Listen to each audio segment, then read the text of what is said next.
क्या है SIR? SIR का मतलब स्पेशल इंटेंसिव रिवीजन।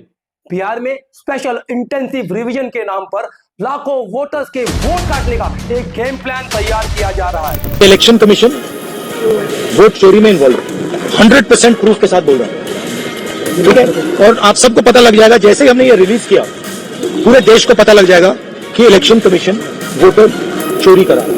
जो हमें मिला है वो एटम बॉम्ब है, मतलब एटम बॉम्ब है, फटेगा तो आप इलेक्शन कमीशन आपको दिखेगा नहीं हिंदुस्तान में। SIR के नाम पर लाखों करोड़ों वोटर्स का वोटिंग लिस्ट से नाम गायब किया जा रहा है। एक्सरसाइज हो रही है SIR की, पूर्णतः गैर कानूनी है, अपराध है। क्योंकि जो 11 दस्तावेज चुनाव आयोग बिहार में मांग रहा है वो शायद किसी के पास हो। सत्ता में नाफिज बीजेपी सरकार अब EVM के सहारे बैठना नहीं चाहती, बल्कि SIR के माध्यम से सरकार उन तमाम वोटर्स को पोलिंग बूथ तक ही पहुंचने नहीं देना चाहती जो उसका वोटर नहीं है। 1 अगस्त को बिहार में ड्राफ्ट इलेक्टोरल रोल रिलीज हो जाएगा और जैसे ही वो ड्राफ्ट रिलीज होता है, इसका मतलब है कि 65 लाख लोगों का मताधिकार एक झटके में खत्म हो जाएगा। स्पेशल इंटेंसिव रिवीजन के नाम पर पुरानी वोटिंग लिस्ट को खारिज कर नई वोटिंग लिस्ट बनाने की एक प्रक्रिया शुरू की जा रही है, जो बिहार में हमने देखा। जिनकी वोटें काटनी है उनकी वोटों को काटने के लिए एक बेस बनाया जा रहा है, और जो फर्जी वोटें जोड़नी है उनके लिए एक बेस बनाया जा रहा है, और कुछ भी नहीं है। बिहार से इसकी शुरुआत की जा रही है और हो सकता है कि आने वाले वक्त में इसी तरीके का स्पेशल इंटेंसिव रिवीजन के नाम पर पूरे देश में इसे लागू किया जाए। इलेक्शन कमीशन वोटर चोरी करा रहा है। किसके लिए करा रहा है? किसके लिए करा रहा है? बीजेपी के लिए करा रहा है। इसे जोड़ना, इसका नाम काटना, बिहार में ये वोटिंग लिस्ट रिवीजन नहीं बल्कि इलेक्शन हैकिंग है। हिंदुस्तान में इलेक्शन चोरी किए जा रहे हैं और ये सब election commission of India article 324 of the Indian constitution के तहत कर रहा है। वो article 324 election commission of India को ये अधिकार और ये राइट देता है कि वो इलेक्शन लिस्ट तैयार करे, उसे कंट्रोल करे। इसी अधिकार का इस्तेमाल करते हुए, यानी article 324 of the Indian constitution का इस्तेमाल करते हुए election commission of India intensive revision कर रहा है बिहार में।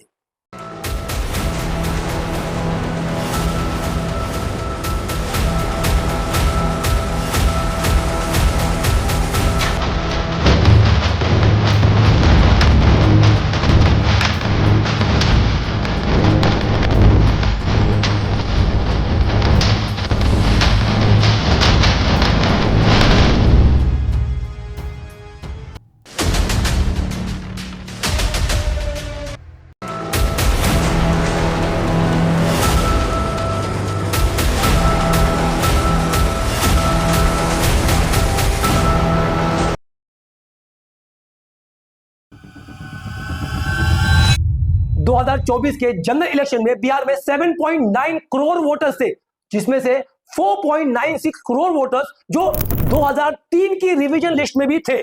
बाकी बचे 2.93 करोड़ वोटर्स जो 2003 के बाद में उन्होंने एनरोल किया और इलेक्शन लिस्ट में, इलेक्शन यादी में उनका नाम आया। ये 2003 के बाद जितने भी हैं, यानी वो 2.93 करोड़ वोटर्स को इलेक्शन कमीशन ऑफ इंडिया ने संकित लोगों की लिस्ट में डाल दिया है। और ये तमाम लोगों को, यानी तकरीबन 3 करोड़ के आसपास लोगों को, वो तमाम जो 11 डॉक्यूमेंट्स है उसमें से प्रूफ देना होगा। जो बिहार में स्पेशल इंटेंसिव रिवीजन में जो 11 डॉक्यूमेंट मांगे गए हैं वो कौन कौन से हैं? बर्थ सर्टिफिकेट, पासपोर्ट, मैट्रिकुलेशन या higher education certificate, government issued identity card, permanent residence certificate, proof यानी domicile, forest right certificate, caste certificate, SC, ST, OBC और NRC document, family register, land और house allotment by government of India, government public sector undertaking document dated before 1987। ये 11 दस्तावेज है जो उन तमाम 2.93 crore voters को दिखाने होंगे। इनमें से कोई भी एक या दो, लेकिन ये 11 में से। और गौर करने की बात है, इसमें आपका आधार कार्ड नहीं चलेगा, पैन कार्ड नहीं चलेगा, राशन कार्ड नहीं चलेगा, आपका वोटर आइडेंटिटी कार्ड भी नहीं चलेगा। ये तमाम डॉक्यूमेंट्स यहां पर नहीं चलेंगे। आधार कार्ड जो हर जगह हर जगह, हर वक्त, हर चीज में जरूरी है, वो आधार कार्ड भी यहां पर नहीं चलेगा। और आधार कार्ड किसने इशू किया है? आधार कार्ड गवर्नमेंट ऑफ इंडिया की तरफ से है। पैन कार्ड किसने इशू किया है? गवर्नमेंट ऑफ इंडिया ने इशू किया है। इलेक्शन कार्ड किसने इशू किया है, यानी वोटिंग कार्ड आपको किसने इशू किया है? इलेक्शन कमीशन ऑफ इंडिया ने इशू किया है। तो ये तमाम गवर्नमेंट डॉक्यूमेंट जो गवर्नमेंट ऑफ इंडिया की तरफ से इशू है, वो यहां पर नहीं चलेगा एज अ वोटिंग लिस्ट में नाम आने के लिए।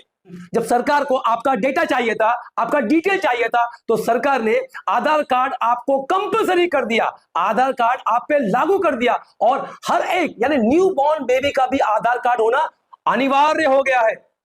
और जब सरकार को आपका बैंक अकाउंट चाहिए था, बैंक अकाउंट का डिटेल चाहिए था, आपका ट्रांजैक्शन का डिटेल चाहिए था, आप कितना कमाते हो, कितना बैंक में है, कितना आपने खर्च किया, वो तमाम बैंक अकाउंट का डिटेल चाहिए था, तो सरकार ने कहा कि आप आधार कार्ड को आपके बैंक अकाउंट से लिंक कर दीजिए। तो आपने और हमने और पूरे देशवासियों ने अपने आधार कार्ड को अपने बैंक अकाउंट से लिंक कर दिया। तो इस तरीके से सरकार ने आपका पूरा अकाउंट डिटेल अपने पास ले लिया।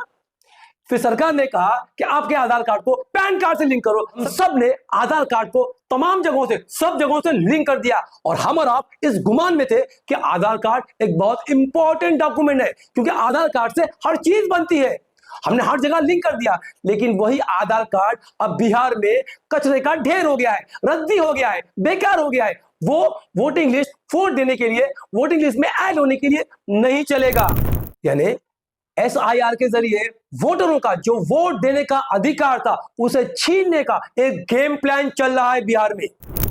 हम लोग छोड़ने वाले नहीं है चुनाव आयोग को। कोई गलत फहमी में अगर रहता है तो लोग ना रहे, हर तरीके का भी तरीका हम लोग निकालेंगे। बिहार है और हम बिहारी हैं। और इसी बात को सुप्रीम कोर्ट में रखते हुए पेटिशनर की तरफ से senior advocate Kapil Sibal, AM Singhvi, Gopal Sankaranarayanan, Shadan Farasat और विंद्रा ग्रोवर, ये तमाम लोगों ने कोर्ट को बताया कि यहां सिर्फ वोटिंग लिस्ट नहीं बनाई जा रही है, बल्कि सिटीजनशिप स्क्रीनिंग का प्रोसेस हो रहा है। और कोर्ट को यह भी बताया कि इलेक्शन कमीशन ऑफ इंडिया को इसका कोई इख्तियार, कोई राइट नहीं है कि वो सिटीजनशिप का प्रूफ या डॉक्यूमेंट या कोई भी इस किस्म का प्रोसेस करे। ये काम है ministry of home affairs India का।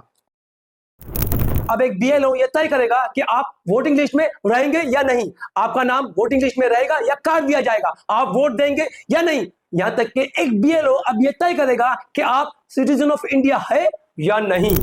कि बिहार में जो SIR चल रहा है, स्पेशल इंटेंसिव रिवीजन, उसकी जब पहली ड्राफ्ट लिस्ट आई है तो पता चल रहा है कि मुर्दा वोटर लिस्ट में हर जिले से ऐसे लोगों के बारे में जानकारी मिल रही है जो साल भर पहले, 2 साल पहले, 5 साल पहले, 7 साल पहले मर गए, लेकिन उस ड्राफ्ट लिस्ट में हैं। और जिंदा वोटर कह रहे हैं कि हम जिंदा हैं, लेकिन हमारा वोट कट गया या हमारा वोट उस ड्राफ्ट लिस्ट में हमारा नाम नहीं है। वो 11 दस्तावेज जो SIR में मांगे गए हैं इलेक्शन कमीशन ऑफ इंडिया द्वारा, वो महज एक बहाना है, बल्कि अब BLO के हाथ में तमाम चीज है। वो जिसका चाहे डॉक्यूमेंट रिजेक्ट करे और जिसका चाहे एक्सेप्ट करे।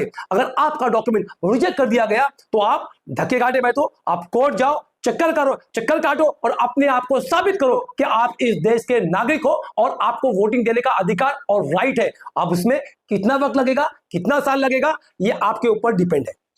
इलेक्शन कमीशन ऑफ इंडिया का यही खेल महाराष्ट्र में हुआ, यही खेल हरियाणा में हुआ, यही खेल मध्य प्रदेश में हुआ। ये तमाम जगह वोट बढ़ाए गए और जहां जहां वोट बढ़ाए गए वहां वहां बीजेपी को फायदा हुआ और बीजेपी ने इलेक्शन जीत लिया। ऐसा राहुल गांधी, कांग्रेस और तमाम ऑपोजिशन पार्टियों का आरोप है। उन्होंने इल्जाम लगाया कि महाराष्ट्र में इलेक्शन हैकिंग की गई, वोटर को बढ़ाया गया और उस तरीके से वोटर को बढ़ाया जहां जहां बीजेपी को फायदा हुआ और बीजेपी इस बुनियाद पर वोट जीत गई। अचानक एक वोटिंग लिस्ट में, एक एरिया में, एक यादी में पर्टिकुलर वोटिंग की बढ़ोतरी होती है और वो लाखों की तादाद में वोट बढ़ाए गए। ऐसे तमाम ऑपोजिशन पार्टी ने और खास करके राहुल गांधी ने ये इल्जाम लगाया और राहुल गांधी ने यहां तक कहा कि दिस इज इलेक्शन हैकिंग, ये वोटिंग की चोरी है, वोटर्स की चोरी है। महाराष्ट्र का चुनाव बीजेपी ने और इलेक्शन कमीशन ने चोरी किया है, वही काम वो बिहार में करने की कोशिश कर रहे हैं। आपको मालूम होगा बिहार में नई वोटर लिस्ट तैयार करनी शुरू कर दी। क्या ये महज एक सहयोग है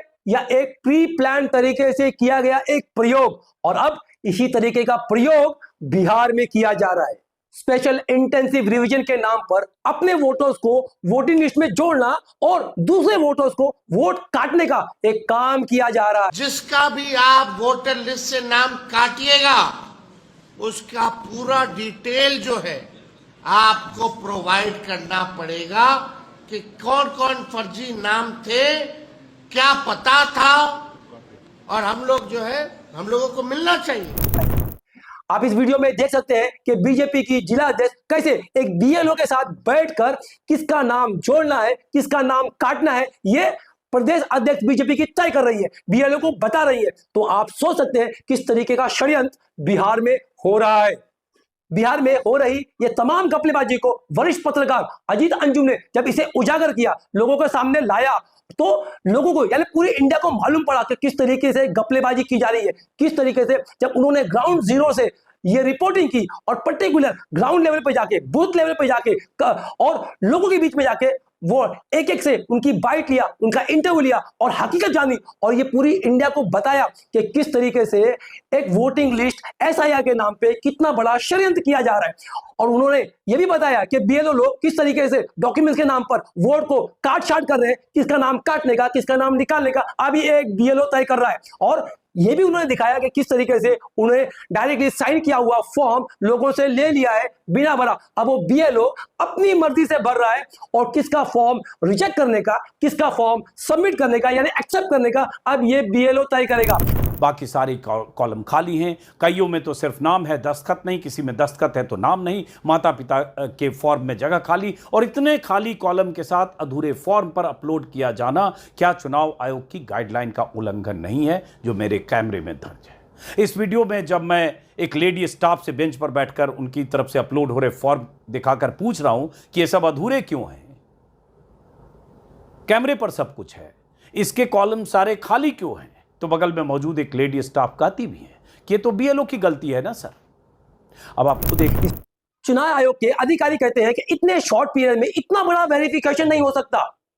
तो अगर इतना बड़ा वेरिफिकेशन नहीं हो सकता तो एसआईआर के नाम पे इतना बड़ा तमाशा क्यों और किस लिए? कांग्रेस लीडर राहुल गांधी ने कहा यह वोट की चोरी की जा रही है, लोकतंत्र की हत्या की जा रही है, अधिकारी बेलगाम हो चुके हैं। जो बिहार में हो रहा है इसे किसी भी कीमत पर लागू नहीं होने देना चाहिए। ये तमाम ऑपोजिशन पार्टी का, तमाम लोगों की ये जिम्मेदारी है। महज इलेक्शन लड़ना, महज इलेक्शन फाइट करना, जीतना, सत्ता में आना, पावर में आना और कुर्सी का मजा लेना, ये महज एक पॉलिटिकल पार्टी का कैरेक्टर नहीं है, बल्कि उस संविधान को बचाना, उस लोकतंत्र को बचाना, ये हर एक पॉलिटिकल पार्टी की वक्त की डिमांड है।